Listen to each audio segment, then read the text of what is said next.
So my name is Greg Stowers. I'm the Director of Public Affairs at Ice Miller, where I have the unique opportunity to work with local, state, and federal government agencies at any given time. I consider myself a problem solver. Some people would call me a lobbyist, but I just call myself a public affairs professional. So that's what I do with my day job, but I'm also incredibly community focused. And part of being a part of this community is relationships. So when I was asked to moderate and I saw that Portia and Lorenzo were a part of this, it was incredible for me because I've seen them transition through various parts of their professional careers. So I'm just thankful to be on the same stage as you all. So give yourselves another round of applause. Yeah. So how we want to frame this conversation is around city growth and development. So we want to talk about where we are and where we're going. And I'm going to ask about 5 questions, then I want to give it up to you all to ask questions as well. So as we get started, can each of you share about your role in your organizations and then how that plays into Indy's future? Yes, good morning, everyone. My name is Portia Bailey Bernard, and I am the Vice President of Indianapolis Economic Development, and I run Develop Indy, which is the economic development organization for the city of Indianapolis. So it's a little interesting. It's a quasi-government organization. I'm actually a mayoral appointee, so I sit on mayor's cabinet. So I've got a dotted line to Mayor Hogsett, as well as reporting to our CEO and president of the Indy Chamber, Michael Huber. But our organization, we're the economic development arm of the city. Our focus is business attraction, retention, and expansion. And so essentially we serve as the front door. If a company, site selector is looking to relocate or expand in Indianapolis, they start with us. We work closely with the Department of Metropolitan Development and actually have a contract with them in evaluating incentives, providing regulatory assistance, really anything that the business community needs in navigating the city-county building over there. So that's all things my team and me. Well, actually, good afternoon, everyone. So Lorenzo Chieflay, most people call me Zoe. I am the Deputy Director of Planning, Preservation, and Urban Design with the Indy. What that means essentially is I run the planning department for the city of Indianapolis. Within the context of that, we have IHPC, which is the historic preservation part of our city, right? We have transportation planning, current planning, long-range planning, as well as the city architect and the urban design department. So. I just think back to that day at Dorman Street last year, when Lorenzo was going through the process of taking this job, and he talked about impact. So I know we have a list of questions, but because of that, I'm going to kind of go off the cuff here. Yeah. Talk about your ability to impact policy, impact planning, impact people. We can start with Lorenzo. So, first off, I will say this, that in the history of Indianapolis, right, the city of Indianapolis has not been designed with the mindset of equity, right? And that is with every city, let's be honest, right? So people who look like me have not truly been involved in the process. So to be able to be in the seat, right? In the day that Greg is talking about, it was a day of meeting with several mentors to say, hey, I have this opportunity. I don't know if I want to take it. Because so it's not like a mentor? Yes. Well, let's not let that go, right? Compliment once, and that's it, right? Like we're talking about.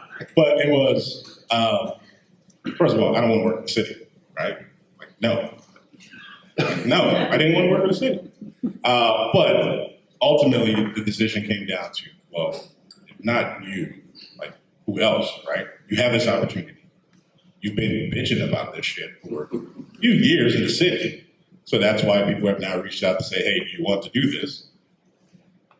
Just do it. So ultimately decided to do it. Talk about impact. It's like, at this point, I've been here for 7 months. They haven't really told me no, which is surprising. And it's well, if you want to do it, let's figure it out how you can do it.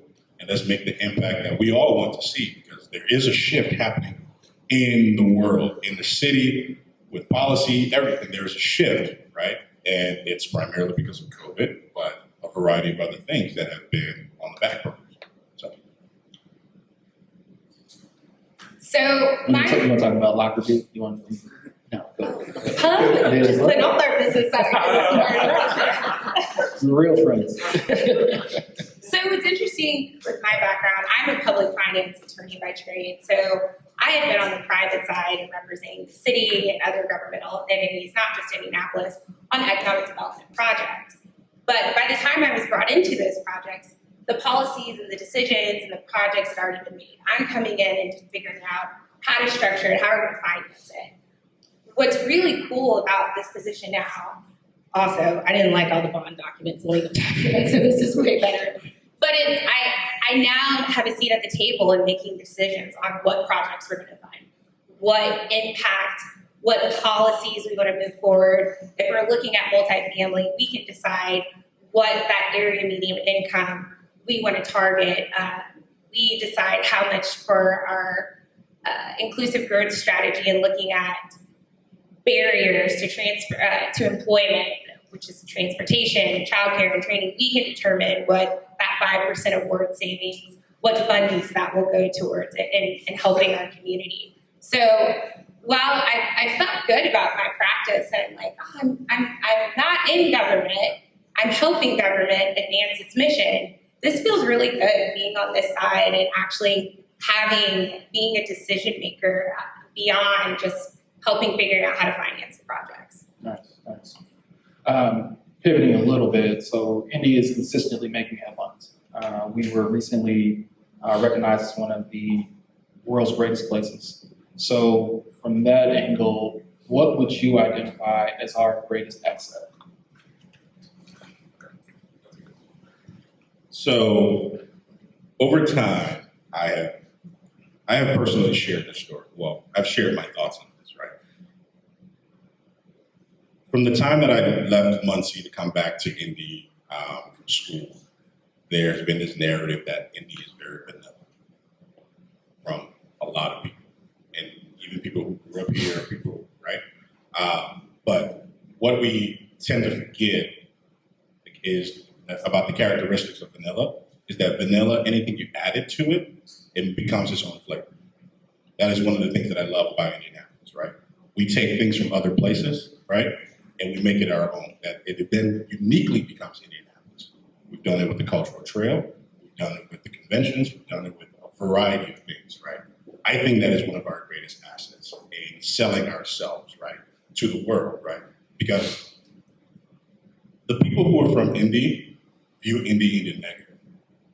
People who are visiting Indy, one of the first things that we hear from consultants that we work with at the city, that, oh my God, the city is really, really fucking clean. Like, you guys have no idea how clean this is.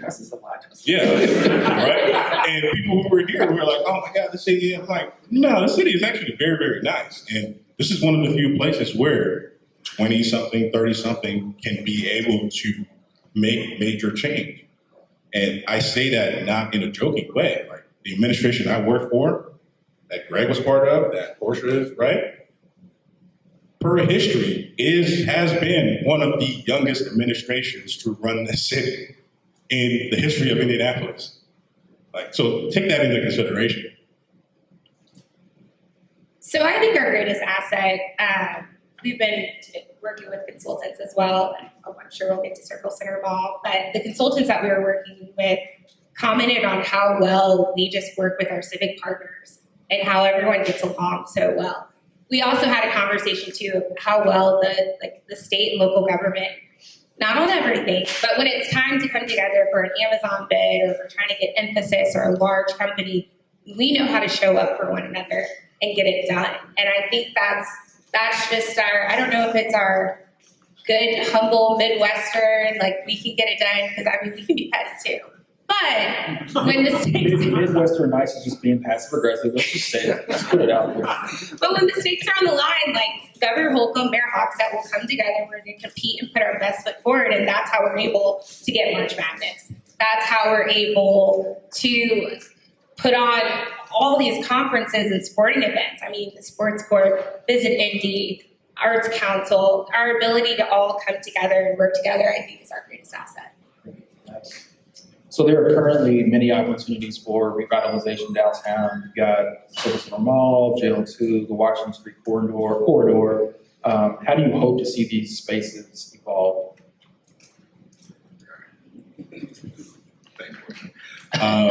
So currently right now, as DMD, we've put out 5 RFPs, I believe. Yeah.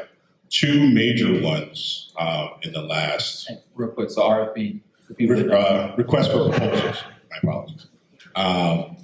One with City Market East, which is essentially this location on the other side, right? And then JL2 and APC. And we have several other ones coming down the pipe. We are at a time in the history of the city that RFPs have not been released like this, that are steering towards development in the city. Like, it is unprecedented. With City Market East specifically, right, DMD is very interested in seeing something that is very urban centric, right? We have a very compact site that it's difficult, very difficult. But we also believe that with constriction comes innovation. So we are going to push folks to be like as bold as possible. Let's see what you get, right? And a variety of other places. I mean, looking at within the downtown area, right? We have we are working in tandem with the mayor's office on the mayor's resiliency plan, right? As well as DMD's focus of looking at downtown as a neighborhood. One thing that COVID has taught us is that office workers, right? The experience of working in an office has changed greatly, right? When downtowns were focused on office workers to sustain them, it's not the same anymore. Work has now truly become an experiential piece, whereas I choose to come to work in an office space, or I can sit at home in my sweatpants. I do. Yeah, right? And I can still do the same amount of work. And I mean, there was a recent study that was released by The Atlantic that showed that workers are actually 2 times more productive sitting at home working, right? So if that's the case, then what are we focusing on downtown? And our focus is, let's get housing, let's get more people downtown. The more people are downtown, and when I say people, I'm not just talking about single folks or 20-somethings, I'm talking about the gamut of folks, right? Because downtown needs to cater to families as well. So. Yeah, so I got the honor and luxury of working on Surface Center Mall, which is really near and dear to my heart. So last year, Mayor Hogshead tasked Develop Indy, my team, to work with a consultant at looking at potential redevelopment opportunities for Surface Center Mall.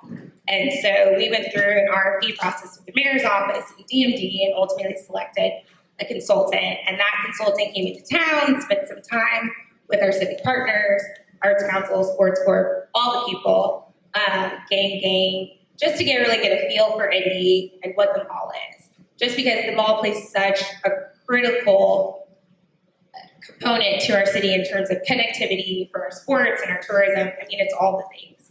And I'm really excited about what the future of that will look like. I'm sure as all of you saw, it was announced that last year the limited partnership had actually purchased Simon's interest in the mall. And so now my team, Mayor's Office, DMD, is working closely with the ownership group in reviewing designs that the ownership group had extended to 5 architectural firms that they selected that will actually be due here at the end of the month. And so we'll be working closely with them and looking at those designs and moving forward. And they've got an aggressive timeline in terms of when they would like to see plans in place would be end of year. I mean, that would be absolutely amazing. But in terms of what the future of the mall could be, there's just so much opportunity. We're really not viewing it no longer as just simply a mall, but really a mixed-use type development is what we're seeing across the country and other cities are doing. I mean, even before the pandemic, retail was declining. I mean, that's simply with the rise of e-commerce. And then COVID happened, and that really highlighted kind of the decline of retail essentially, but definitely for mixed use. And to Lorenzo's point, housing.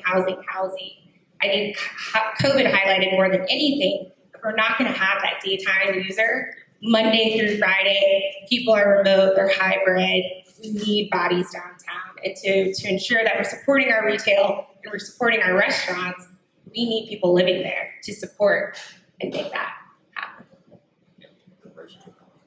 Diversity of housing, so a mix of it, affordable also too. It's interesting you say that too, because in our conversation with Visit Indy, one thing they pointed out is all of the folks that work so hard in putting on the conventions and flipping and making our city as great as it is for visitors to come in, they can't afford to live down here. And that's a problem. So that's definitely something that's first and foremost thought in ensuring that we have a variety of housing, affordable housing, to ensure that everyone has access and the ability to live downtown. So on that note about a housing crisis, are there specific things that your offices are doing to combat that issue? You go first. Well, I don't want to steal DMD, so I was going to take one of the talking points I've used for DMD before. Go for it. Okay, well, my understanding is predated me. Elaboration. You guys did a study back in 2018 looking at housing and where there was a need, and that led to the city's most recent affordable housing policy, which I believe is 5% of the units, 30% area median income, and 10% of the units at 50% area median income. Look at that. Look at this team right there. Right. But ensuring, I mean, housing is important. Again, COVID, the last year we saw just low inventory in housing in general. And that's all housing, whether single family home, multifamily. So more than anything, the city is working to ensure that we're providing safe, affordable housing for all Marion County residents. So everything that Portia just mentioned, yes, we're absolutely working on it, right? But I would like to back up and just provide a larger picture. The 2008 housing or economic crisis, one of the things that did was it shifted Wall Street focus, right? Hedge funds are now one of the largest real estate owners in the world. So Wall Street has put a lot of their dollars into rental properties. And what that has done then is Indianapolis, and this was a stat that I learned recently, Indianapolis has one of the highest hedge fund investor rental packages in the country, right? And we are working actively, and this has just crept up on us, right?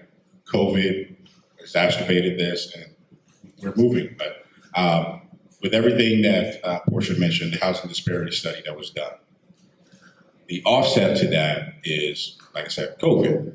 And because of COVID and the ARPA dollars that we received, right, as a city, we have, I believe it was 75 million, right, that we received that are going towards either housing study or offsetting housing in some capacity or another, right? Whether that means we are working to create the very first community land trust, right, that focuses on preserving permanently affordable housing, right? But that is only one of the tools that we're looking at, right? Because that preserves affordable housing at this level. And we want to look at it all of the pieces, right? Because one of the largest groups of housing that is needed, right, is that 120 to about 60%, 80% AMI. That, honestly speaking, is everybody in this room here that falls within that category, right? It's very difficult for some of us to buy a house because, as Portia said, there's nothing on the market, right? And even if you find something on the market, it's gone real quick because there's an investor. And so there are a variety of other things that we as the city and DMD are working on in partnerships with all of our stakeholders, including Renew, Indy, and a variety of other agencies. So, but housing is one of our biggest pieces, right? And like I said, a diversity of housing types, right? Because that's how we become more equitable, right?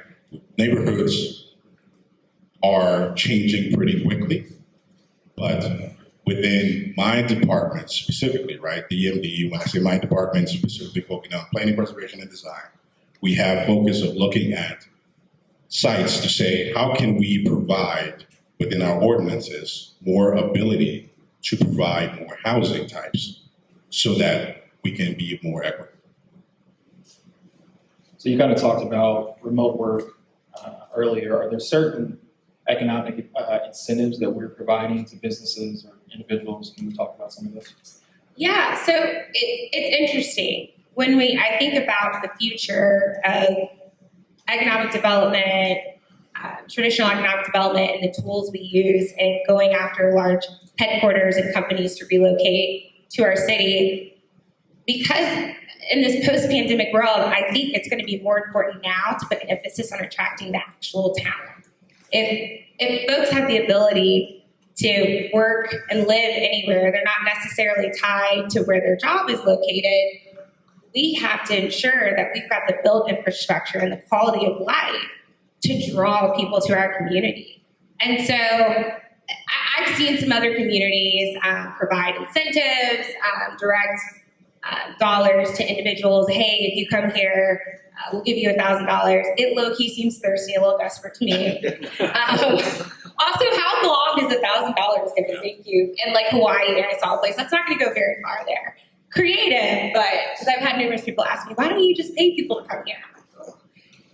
Yes, but along those lines, though, we do need to market directly to the talent.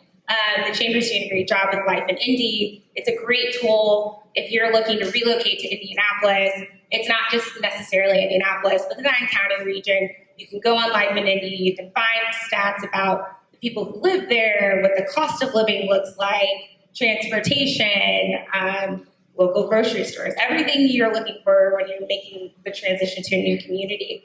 But in my mind, when I'm thinking about in terms of built infrastructure, quality of life, it's developments like Bottle Works, it's North Mass Boulder, it's 16 Tech, it's those really cool projects that draw people to our community. I mean, Bottle Works was rated world's greatest place in 2021 by Time Magazine, and that's amazing. And that's here in our city. People are coming from all over to our city to come to Bottle Works, which is in my backyard. It's lit. I love it. But I think that's going to be more important in thinking about the future post-COVID. We got to go after the talent. And what's interesting is, so the Chamber has a regional economic development strategy. It's called Accelerate Indy. So it's not necessarily just Indianapolis, but the whole Indy region, the 9-county region. And it looks at where Indianapolis ranks with its peers. And so our peers are Denver, Charlotte, Nashville, Columbus. And in terms of one area kind of where we struggle is attracting talent. So that just tells me we need more Bottle Works, we need more trails, we need more natural amenities. What we're doing with the State's Ready initiative, that Marion County is a part of with Fishers and so Zionsville, Noblesville, and other communities, is reactivating White River. We have this amazing natural amenity that we just haven't done anything with. But we see cities across the country taking their riverfronts and transforming them, and now they're seeing the return on their investment, and they have talent wanting to go to these areas because there's a really cool riverfront that you can live and play and work on. So that's kind of where I see the future.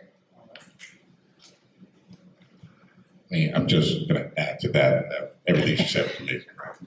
So from a planning perspective, primarily with the MD, there's a focus on the experience, right? It is, we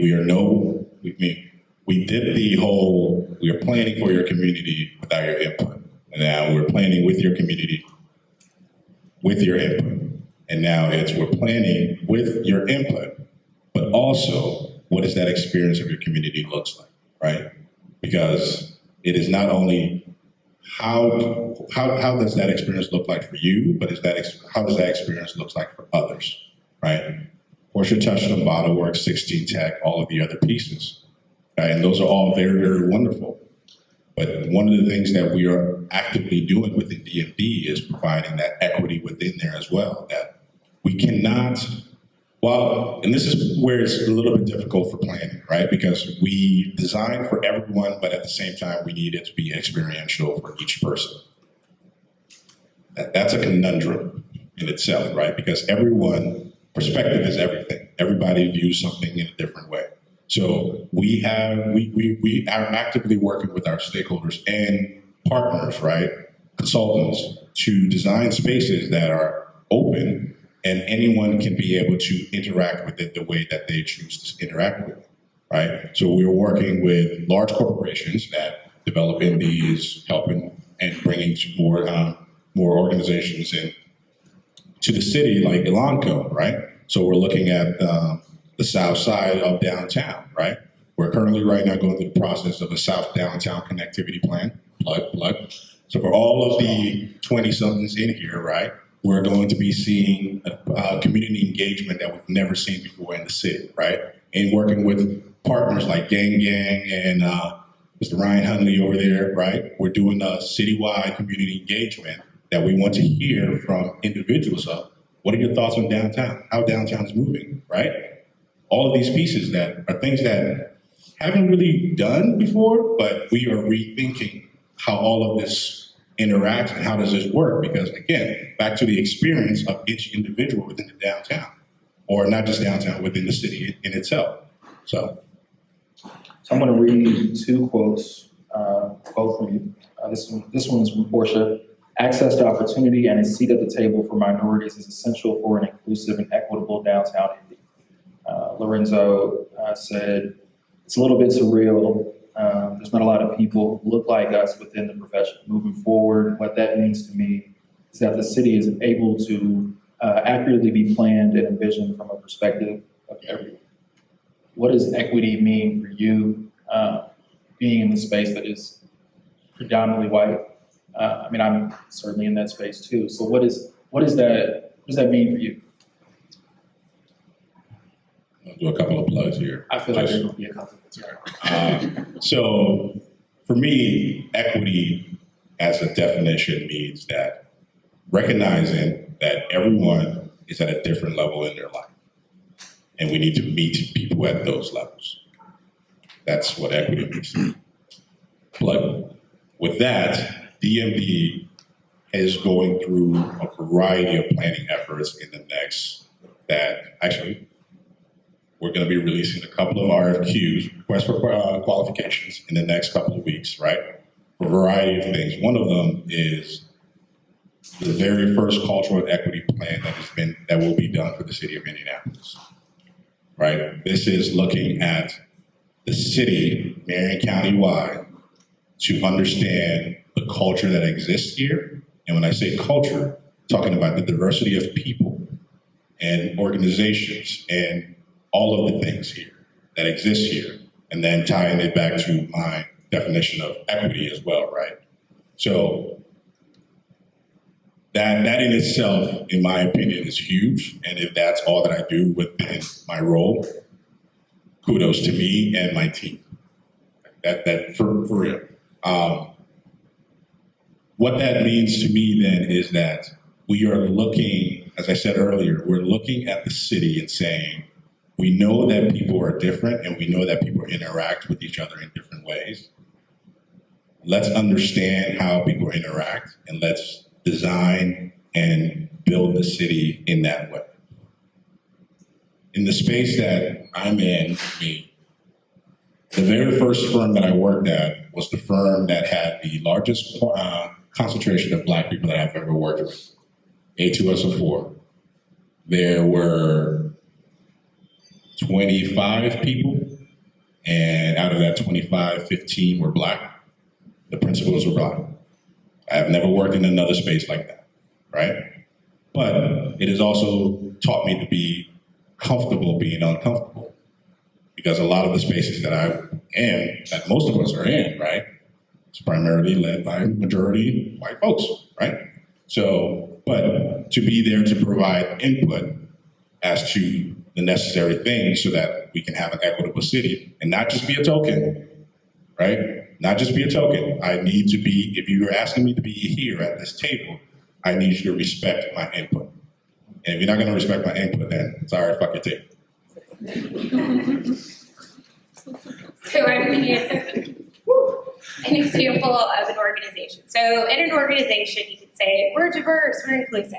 You got all the pictures of all the different colored people, genders, race, religion, ability, sexual orientation. We're hitting it all. Look at us, we're diverse and we're inclusive. But when I think about equity, okay, who are the decision makers? Who has a seat at the table? Who's who's really driving the organization. That's where the equity is. And even to that point about being a token, it's even with equity in my mind, are you valuing me because of my background and the differences that I bring to the table? Or is this a nice ROI for you? Is it because diversity is hot right now, we're talking about it, it's what we want to do? Or you're like, no, I want Portia here because she grew up in a low income. Like all of those things. Are we taking me for what I can bring to the table that's different, that doesn't always agree or align with maybe what your mission is, or I'm not going to sit there and just affirm you and make you feel good. I never, that's what drove me crazy at times, sometimes in the law firm world, is I felt like I was sometimes a safe black, if that makes sense to you. She just went there, y'all. I just went there. I went there. I'm going to do it. Whatever. Okay, all right. So when I say the safe black, think like O.J. Simpson pre-everything went down. Like the juice. Like think about the juice back in the day. Okay. That's where I'm going with this. So Blake, think about we okay? We okay over here? No, seriously. So think about O.J. Simpson. Back in the day, like Heisman Trophy winner. He's doing commercials with little white kids. It's the 70s. They love him. Like the white people love him. They're like, the James O.J. Oh my gosh, we love him. Safe black. Talked in a manner that made white people feel comfortable. He dressed in a manner that made white people feel comfortable. He presented himself in a way and carried himself in a way that made white people comfortable.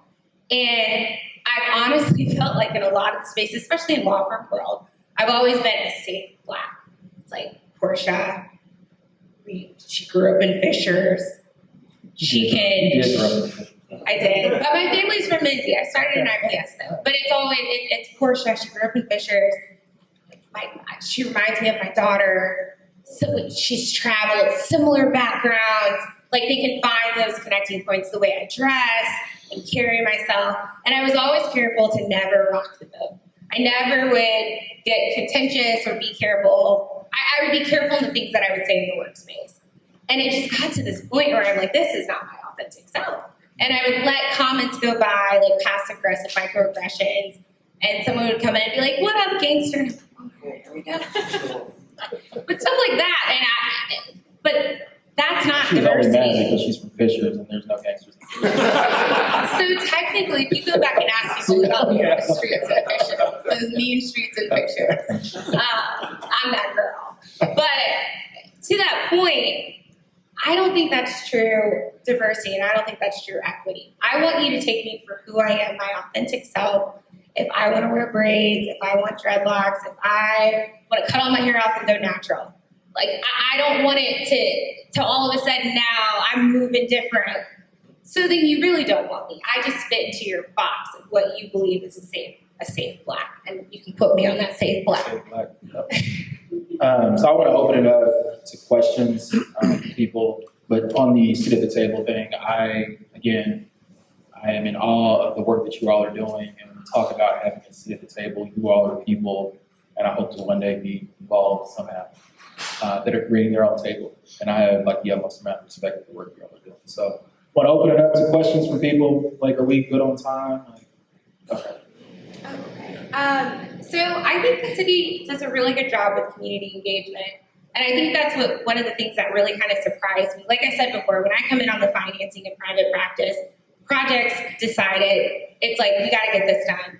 There's been a handful of projects in which I have sat on with Rusty and Scarlett, DMD director and deputy director, you guys don't call me, who's Rusty and Scarlett, on projects where the residents are giving their feedback and they're pushing back on developers and they're saying, don't want this is what we're looking for. And I honestly have been really taken aback and surprised at how well the city does in community engagement and ensuring that we're meeting the needs of the community. It's very much a mentality of we're building with the community, not for the community. And I think, honestly, to Lorenzo's point earlier, we're at a point now in a shift where people are comfortable now kind of talking about the inequities of the past. We're at a point where we can say, they ran that interstate through an all-black neighborhood, and that was wrong. So what are we going to do to fix that? And it's something that I really appreciate and enjoy those community engagement meetings and hearing the residents. And you've got Miss So-and-so who's been living in the neighborhood for 40 years, and she's trying to figure out the Zoom because this is COVID. So it's like the Corona. And Mr. Larry, who's lived in the neighborhood, and it's like, you're on mute, sir. But those engagements have been really good. And it's something that I'm like, wow, I had no idea. I didn't know. But it's definitely there. Now, can it be better? Absolutely. There's always room for improvement. And I welcome any feedback and would love to connect. So just to piggyback on that, we as the DMV in the city, we are very open to working with every community at any point in time, right? There's nothing that we do that is not first led by the community.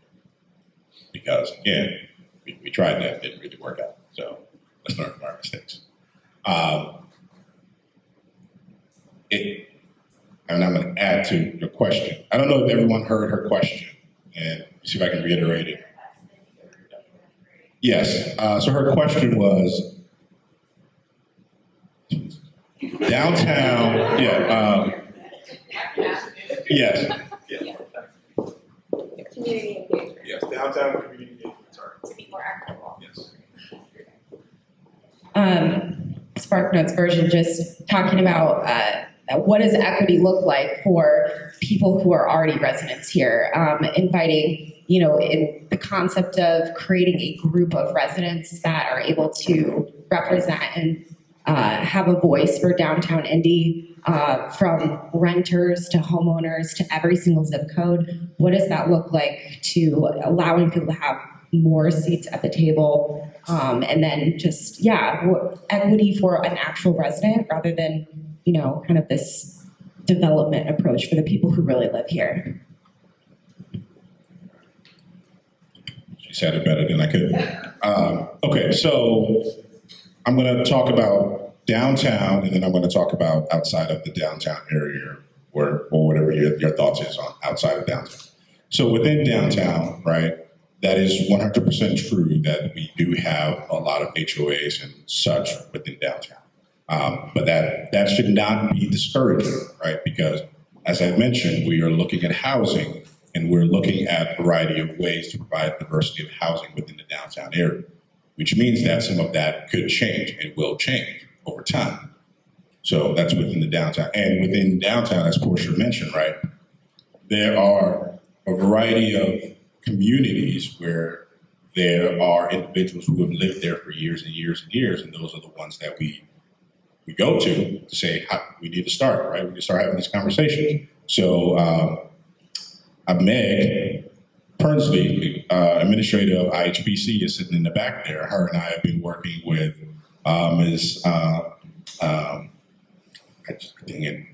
first we've been working with Ms. Brenda over at Norwood, right, to help them, right? Because I don't know if everyone's familiar with Norwood. Norwood was Indianapolis' only free town. If you don't know what that means, it is a neighborhood that was founded by freed slaves from the Civil War.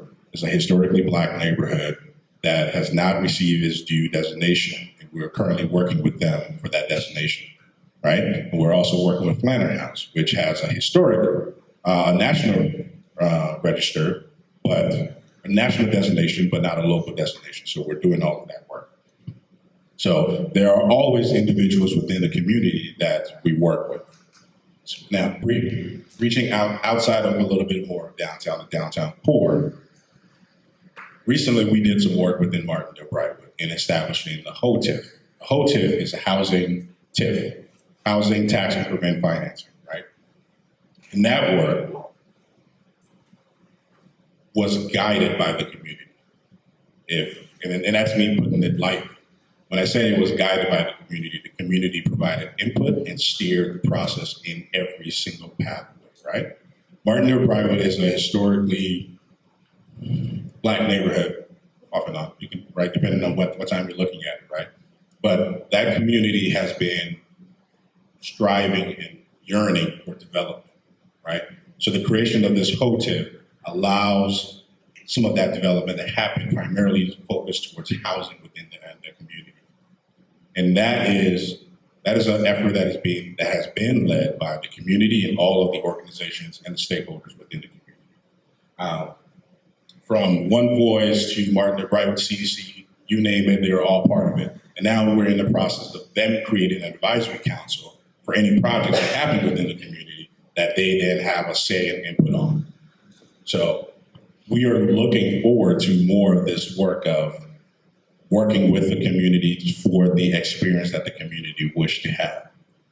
So, and a lot of that work that is happening, because we're also working in a variety of places and within DMD, we're taking positives and negatives from these places and bringing them towards other communities to say, hey, this is how this works.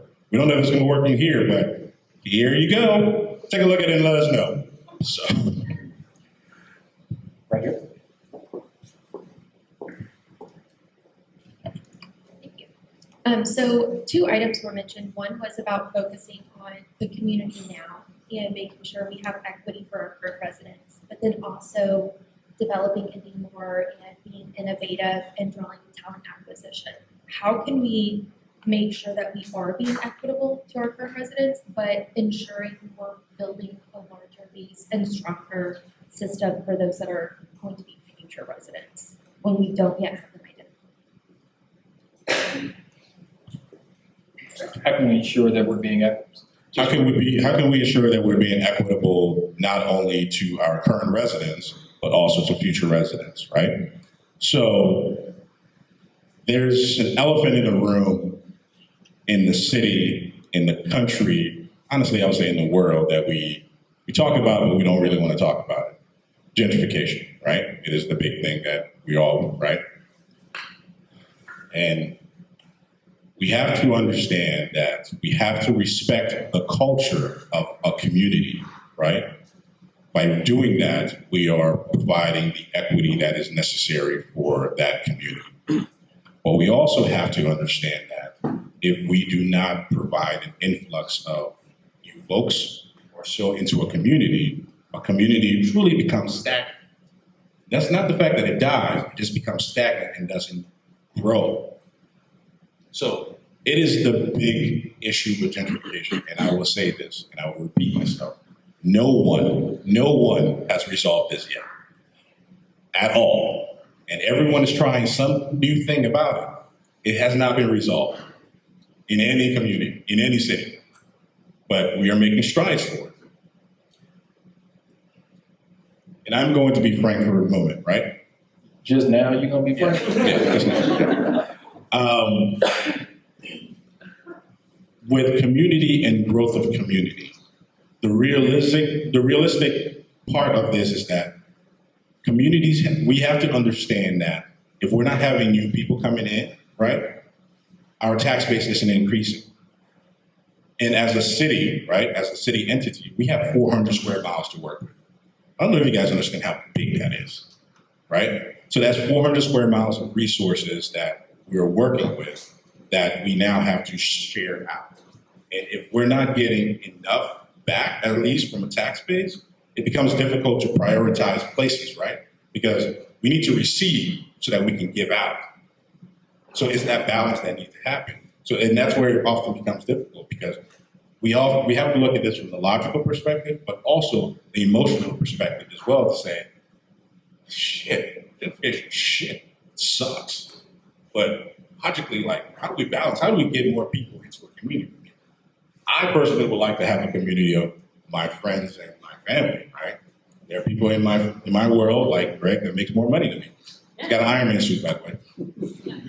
Yeah. And there are people who make less money than me. There are people who are cooler than me and have cooler jobs than me, and there are people who are not, right? But how do you balance this all out? Portia mentioned earlier this balance of the people who support a downtown don't necessarily live downtown. How do we offset that?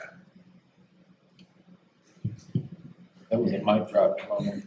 We're going to take one more question. Our man, Brent Lyle in the back, was also a Mayor's Youth Council member with me back in 2003. Look at us. I'm new to this world of economic development. My background is in marketing. So as I'm sitting in here listening to you all speak, I think it's very commonly understood that word of mouth is the greatest form of marketing, right? So you potentially have 30 or 40 new megaphones that will block around the city when you leave here. What do you want us to take to leave? All right, Brett. All right. Okay. So I think there's work being done, but there's room for improvement. So what I can point to is the city's inclusive growth strategy. That was rolled out in 2019. So when you think about traditional economic development, the focus is typically on the number of jobs and the total capital investment made in community. But that's not inclusive, nor is that equitable. It goes so much further than that. And so what the city did in partnership with the chamber and other civic partners was looked at barriers that individuals in our Marion County face to attaining good and promising jobs and advancement. And those barriers were childcare, training, and transit. So what we did was reposition our toolkit. So economic development, we call the incentives that we offer to get companies here, builders to build our incentives. So we looked at our incentives and we're like, what can we do to reposition those to ensure we're being more inclusive and more equitable? So we took our real and personal property tax abatement, which just offsets your property taxes. And we said, you know what? If a company wants to seek an abatement from us, and we're going to incentivize them on that, they're now required to take 5% of that award savings and put it in a fund for their employees or neighborhood that'll go towards training, childcare, or transit. So a great example of this was Greenleaf Foods. And we offered them a real property tax abatement, and in exchange, they took their award savings and provided their employees with training dollars to go towards their GED.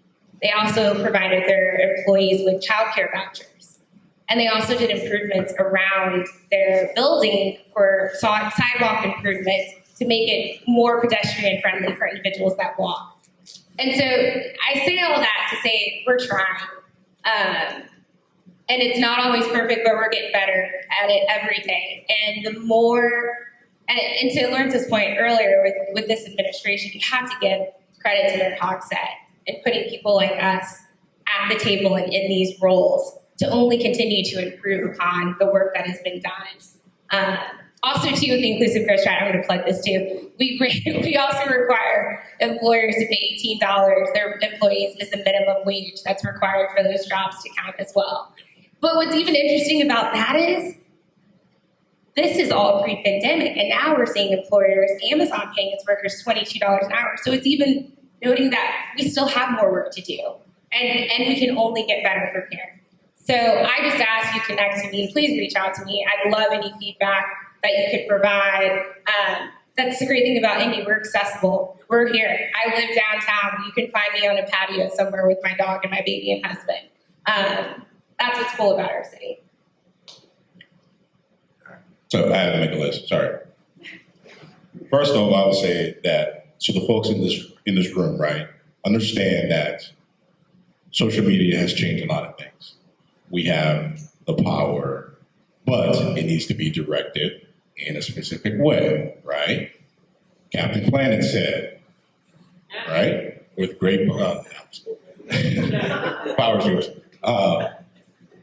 You gonna say it? You gonna say it? Does everybody not know it? Power is yours. Thank you. Strong. And then Uncle It's Ben been a said, while. with great power comes great responsibility. Let's go there also, right? Full circle. Exactly. Thank you. Can I finish? Thank you. Just So, moderating. thoughtful engagement, right? Social media has the ability to influence and carry things forward. But with that also, you have to be aware that it also has a negative effect as well, right? Just because you're making noise about a project because you believe this thing about it doesn't mean that it's actually true, and you need to understand the full facts and all of the pieces and all of the players within that, right? So let's full circle, right? Number two, downtown isn't dead. Downtown isn't it's not a dangerous place.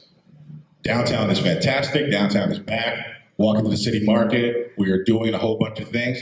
We got Kat right here right now from Cat Consulting. We are working with her, with the city, her program that she started, right? Startup 317, right? Is doing a variety of works around downtown. And is part of our overall, part of the mayor's resiliency strategy, but also part of downtown DMD's retail strategy, right? Of providing access to prime real estate spaces for minority and women-owned and other types of businesses, right? That is something that we're actively working on, right? And we are being very, very strategic about that to say, as a city, what do we want to see here? And can we also then put the necessary businesses that we want to see there as incubators, as small startups, right, into those spaces, right? As Portia talked about with the mall, it's all part of this larger strategy, right? I mentioned the South Downtown connectivity plan. That's a work that is happening, and the community engagement, like I said, be on the lookout for that. It is coming, it is happening, it's already been approved, and it is gonna be unprecedented, and we're gonna pick it up and move it through with all of the other things that we're doing. Am I still good on time? No, but go ahead. Okay, all right. If you want to learn more about the work that we do on the planning side, That's a great segue. on the planning side, I made a list. On the planning side, we have a People's Planning Academy, right? It's working with our staff so that you can learn how we do planning within the city. And when the pandemic hit, we shifted it very quickly to a virtual, so it is entirely virtual or in person. The culture and equity plan that I mentioned, right? We're going to be rolling that out shortly, right? And that's going to be reaching out to organizations like Indy Hub and individuals here who are part of cultural organizations to say, we want to know what the input is, right? We want to know what is the culture of Indianapolis and help us push this out. Boards and commissions. You are not too young to be part of the boards and commissions that exist within the city, and we need individuals, right? We have one of our boards where a commissioner has been on it for 37 years. Do you hear me? 37 years. He's been on the board longer than I've been alive. It's the ageism for me, geez. Right? So we need young people to come and provide inputs on those boards, because if not, we're only designing in one single way, right? And neighborhood organizations. Get involved in your local neighborhood organizations, right? Please, we got somebody here from INRC. Where's she at? Raise your hand. Is she still here or is she gone? Miss Ari was here and she's gone. But we have a variety of neighborhood organizations. Please get involved in your neighborhood organizations. And I can keep going, but we're short on time, so I'm gonna stop. Well, with that, I want to thank Portia and Renzo for